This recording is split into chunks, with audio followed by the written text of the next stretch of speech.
This simple build makes it really easy to cover your hot tub, and in this video I'm going to show you a way that you can make it and save some money in the process. This was shared by David in the MakerPipe community, and this thing is built entirely out of EMT conduit and clamps from MakerPipe that we'll highlight as we go through. But this is a really simple build that is very functional and not too expensive to recreate. And so I'm going to walk through and show you guys exactly how to do it. So if you're unfamiliar with this tubing, this is electrical conduit that you can get off the shelf at places like Home Depot, Do It Best hardware stores, and pretty much anywhere that has an electrical aisle usually has conduit. And this actually utilizes two different sizes of EMT.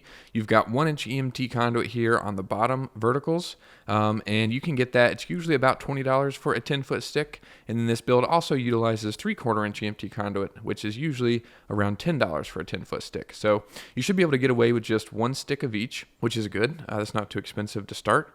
And then essentially we're just going to make a cover, a lift that allows you to fold the cover over it, and then you can rotate it and kind of hinge it away from the hot tub so you can get in and enjoy it, and then easily put the cover back on. And this makes that process really easy and just not too complicated of a build at all, really.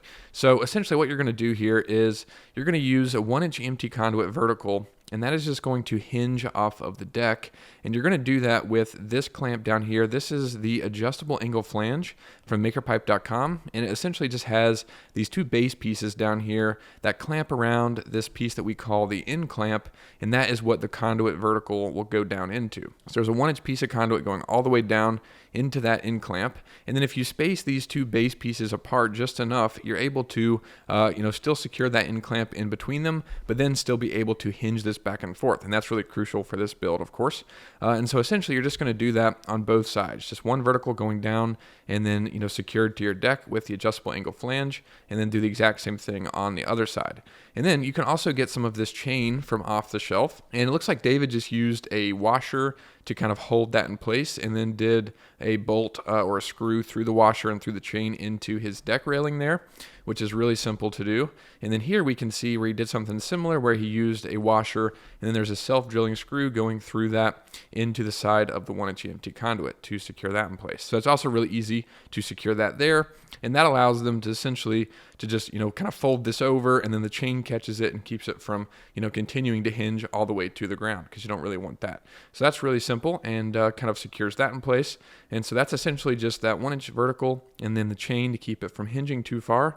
And then the last thing you're going to need in this is the bar that the cover actually hinges over or flips over on top of. And so the way that David did that was utilizing the 3/4-inch piece of conduit, and then essentially just added a bend into it. So the 3/4-inch conduit is going inside of the 1-inch here, goes up, and then there's a 90-degree bend to go all the way to the other side, another 90-degree bend, and then it goes down into the 1-inch EMT conduit on the other side. Now, if you don't have a handheld tubing bender and you want to save some money and avoid buying one, then you can essentially do the same kind of technique, but instead of doing a 90-degree bend here, you can just have this vertical extend up, and then have a harsher angle, more of a square here, by utilizing the MakerPipe T connector, which would allow you to join these two pieces of conduit together. So you could essentially do that here in this corner and here on the other side, and then you'd be spending about $8 or so on connectors instead of buying a bender, so you could save even more money doing that. So that's something I wanted to mention. But if you do have a bender already,